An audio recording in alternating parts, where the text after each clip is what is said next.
এই কাতারের একজন হয়ে যাব কোনো এক সময়, আয়োজক খাইলো। একটা কথাই বলবো, উনি সামাজিক রাজনৈতিক ভাবে একজন ভালো মানুষ ছিলেন, সবাই ওনার জন্য দোয়া করবে। উনি চলার পথে যদি কারোর সাথে ভুল ত্রুটি হয়ে থাকে, সবাই ওনাকে ক্ষমা করবেন, মাফ করে দিবেন। মাফ করে দিছেন সবাই? বলেন তো। ওনার পানা জানা থাকলে ওনার ছেলেরা আছে, জামাইরা আছে, গাইডিয়ান হিসেবে আমাদের শ্রদ্ধাভাজন শহীদ আলম ভূঁইয়া বট্টু কাকা, উনি ওনার বেয়াই, ওনার সাথে যোগাযোগ করবেন। আর বেশি কিছু বলার বা বক্তব্য রাখার কিছুই নেই। আমরা একে পথের প্রতি সবাই এভাবে মরতে হবে। তবে সবচেয়ে বড় কথা, উনি যাতে ব্যস্ত নসিব হয় তার জন্য বেশি বেশি দোয়া করবেন। দ্বিতীয় সন্তান আমার মামাদের মধ্যে সবার বড়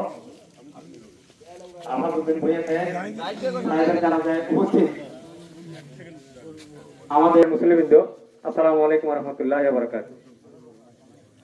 একটা কথা আছে, কবি লিখেছিলেন, প্রথমে যেদিন তুমি এসেছিলে ভবে, কেঁদেছিলে এক তুমি, হেসেছিল ভবে সবে। এমন জীবন তুমি করিবে গঠন, মরণে হাসিবে তুমি, কাঁদিবে ভুবন। মরহুম মাহফুজউদ্দিন ভূঁইয়া সাহেব আমার বড় মামা। তিনি ছাত্র জীবনে ময়ূর হাই স্কুলের ছাত্র ছিলেন। বিষ্ণুপুর সহ কয়েকটা গ্রামে উনি বিভিন্ন জায়গায় লজিং ছিলেন। আজও আমিও এলাকায় একটা মাদ্রাসায় শিক্ষকতা করি। আজও এলাকার মানুষ ওনার সেই গুণের কথা, মুখের হাসির কথা, ওনার ভাষার মাধুর্যের কথা আজও আমাকে জিজ্ঞাসা করতেন, ওনার কি অবস্থা, কেমন আছে। তো উনি ওনার বর্ণাঢ্য কর্মজীবনে উনি ঢাকায় ব্যবসা বাণিজ্য এবং চাকরিতে কর্মরত ছিলেন। এলাকায় খুব বেশি সময় দেননি।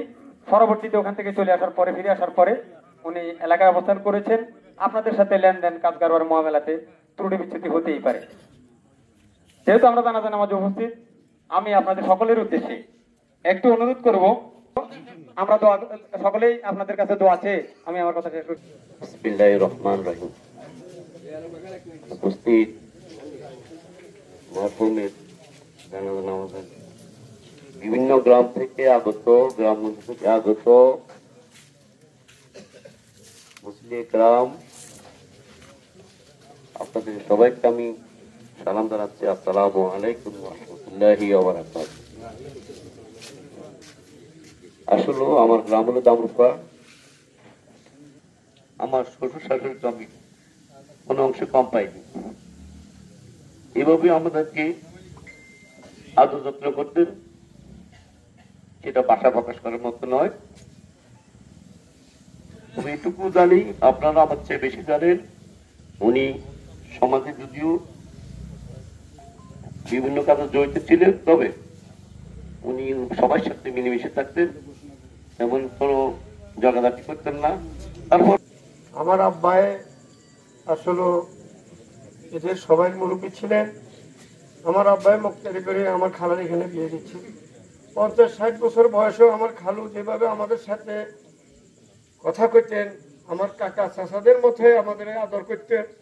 এবং কোনোদিনও আমার খালুরে কখনো কোনো কথা বললে সে একটা কথা বলে, তোমরা যেটা ভালো মনে করো এটাই করো।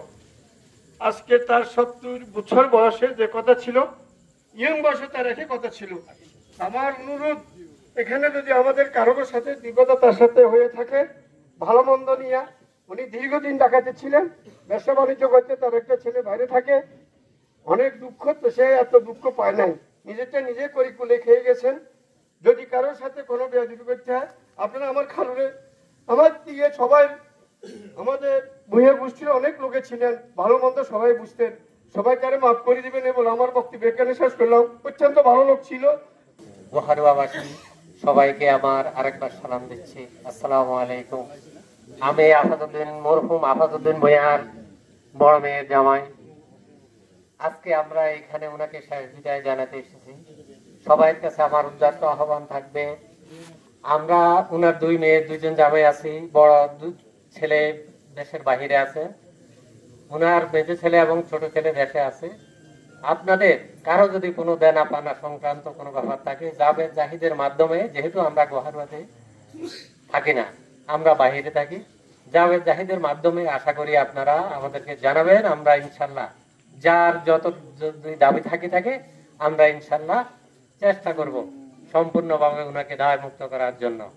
আর আমার শ্বশুরের প্রতি যদি কারো কোনো মনোকষ্ট থাকে, দয়া করে মেহেরবানি করে আল্লাহর ওয়াস্তে উনাকে মাফ করে দিবেন, এই বলে আমার বক্তব্য শেষ করছি। আসসালামু আলাইকুম। উনি আমার জ্যাঠতো ভাই। উনি এক ঐতিহাসিক পরিবারে ওনার জন্ম। নওয়াব আলী ভূঁইয়া আমার দাদা। আমাদের বাপ শাসনের জন্ম এই বাড়িতে হয়েছে। নওয়াব আলী ভূঁইয়ার উনি বড় নাতি, এবং আকু ভূঁইয়ারও বড় নাতি ছিল নুরুল ভূঁইয়া, ওনার আবার বোনের জামাই। আফাজউদ্দিন ভূঁইয়া আমার জীবন দশা আমি যেটুকু দেখেছি, এই লোকটাকে উনি একটা সামাজিক লোক ছিলেন। উনি একটা প্রাইভেট কোম্পানির উনি চাকরি করেছেন। উনি আমাকে ঢাকা শহরে 1994 সাল, সম্ভবত 30-32 বছরে গেছে, আমার জীবনে সচিবালয় কি জিনিস আমি চিনতাম না। সেদিন নায়েব নিজাম ছিলেন, আমি ছিলাম। উনি আমাকে নিয়ে গেছেন সচিবালয়, নিয়ে আমাদের গোলাম মাওলা মজুমদারের সাথে উনি আমার পরিচয় করাইছেন। গোলাম মাওলা মজুমদার সাহেব তৎকালীন গৃহপূর্ত মন্ত্রী ব্যারিস্টার রঘু ইসলামের পিএ ছিলেন। উনি আমাকে সচিবালয় নিয়ে পরিচয় করেছেন এই আফাজউদ্দিন ভূঁইয়া। এই আফাজউদ্দিন ভূঁইয়া সম্বন্ধে একটু আগে আমার কাছে বড় নয়ন ভাই টেলিফোন করেছেন। বড় নয়ন ভাই উনি যে শিক্ষক সেটা আমি 1 বছর আগে জানি। আমার টেলিফোনে সারা ডাক্তার লোক এখন কথা বলেছেন। উনি অসুস্থতার কারণে। বিসমিল্লাহির রহমানির রহিম। সম্মানিত মুসলিম, আসসালামু আলাইকুম। আসলে আফাজউদ্দিন ভূঁইয়া দেশে যখন আসে তারপর থেকে ম্যাক্সিমাম সময় আমি ওনাকে দেখাশোনা করতাম। উনি রুগী সেবাকে দেখতেন। ওনার ব্যবহার আসলে যে ভূঁইয়া, এটা একটা আজকে আমি 10:30 বাজে ওনাকে দেখি আমি সিদ্ধান্ত দিয়েছি যে আপনার ঢাকা নিয়ে যান, এখানে চিকিৎসা করার কোনো সুযোগ নেই। আমার ফোন করে নিয়েছেন। আমি দেখি অনেকটাই বুঝতে পারছি যে আসলে ওনার অবস্থা খুব একটা ভালো না। যাও, সর্বিক কথা হলো ওনার আচরণ ব্যবহার এতটাই সুমধুর ছিল, যেটা এলাকা যাদের সাথে উনি চলেন তারা বুঝতে পারবেন, যাদের সাথে হচ্ছে তারা বুঝতে পারবে। ওনার ছেলে মেয়ে যারা আছেন যেন ওনার সব সইতে পারেন। আল্লাহ যেন ওনাকে ব্যস্ত নসিব করে। সবাইকে ধন্যবাদ। আসসালাম। যিনি আজকে খাটের সাহিত্য, ইনি আমার বড় ভাই জনাব আফাজউদ্দিন ভূঁইয়া সাহেব। আপনারা জানেন শৈশব থেকে আজকে পর্যন্ত উনি কারোর সাথে কটু কথা বলেছে আমরা কখনো শুনিনি। উনি রাজনীতির সাথে সম্পৃক্ত ছিল, সামাজিক ভাবে জড়িত ছিল, কিন্তু কারোর সাথে কোনো সময় কোনো বেয়াদবি অথবা কোনো কটু কথা বলেন নাই। সম্মানিত উপস্থিতি, আমি গোহারুয়া ভূঁইয়া পরিবারের পক্ষ থেকে, গোহারুয়া গ্রামের বাসীর পক্ষ থেকে, দূর দূরান্ত থেকে যারা আত্মীয় স্বজন এখানে এসেছেন সবাইকে আন্তরিক ধন্যবাদ এবং মোবারকবাদ জানাই, এবং ওনার জন্য উনি যেন জান্নাতবাসী দোয়া করবেন। উনি আমার ছোট মেয়ের শ্বশুর। আমার ছোট মেয়ে ওনার ছোট ছেলে বিয়ে করেছে, বিয়ে দিয়েছি। উনি কখনো আজকে 3 মাস থেকে আমাকে তুমি আগে বলতো, আমি ওনার ছোট ভাই, কিন্তু আজকে 3 মাস থেকে আপনি ছাড়া কখনো আমার কথা বলে নাই। উনি আমাকে দেখলেই সালাম দিয়ে ফেলতেন, আগে আপনি ভালো আছেন কিনা এই কথাটুকু বলতেন। অত্যন্ত দুঃখের বিষয়। আমি আপনার থেকে বলবো, আমাদের ছোট জামাই যিনি মেম্বার সাহেব বলে গেছেন, ওনাদের পারিবারিক যে একটা কথা, উনি ছোট যে পরে যে বিয়েটা করেছেন, উনি আসে বাড়িতে থাকবে ইনশাল্লাহ। আমরা সবাই সহযোগিতা করব, আপনারা সবাই দোয়া করবেন।